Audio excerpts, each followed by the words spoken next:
È in programma domani sabato e dopodomani domenica a Favara la commedia brillante A Signora Marascialla per la regia di Antonella Monreale con la collaborazione di Giovanna Carpanzano. La rappresentazione teatrale di Rodolfo Cultera, con adattamento della stessa protagonista, si svolgerà presso il Teatro del Boccone del Povero Collina San Francesco. A proporla l'associazione teatrale Arcobaleno. Questa è la loro prima uscita, 9 gli attori che si alterneranno sul palco. Il 4 e il 5 maggio sala Boccone del Povero a Favara, alle 20:30 c'è la commedia A Signora Marescialla. Di che cosa parla?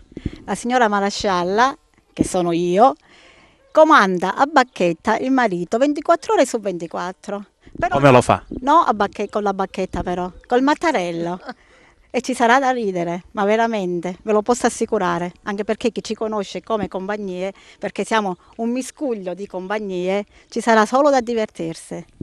È bello rivedere sicuramente i giovani, lavorare per, lavorare per, ecco, per la città, anche per divertirsi.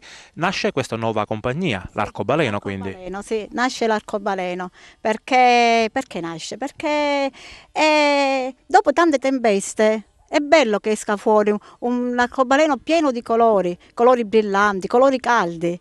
E noi, onestamente, guardate tutti qua, siamo persone che diamo il cuore in tutto e quindi abbiamo deciso di chiamare così la nostra nuova compagnia. L'appuntamento è quindi per domani e dopodomani alle ore 20:30. Per lo spettacolo di domani, sabato, si è registrato il tutto esaurito. Ci sono ancora gli ultimi biglietti per quello di domenica.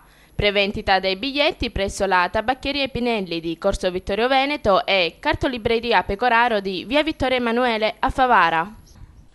Vi aspettiamo, vengo col mattarello, state attenti.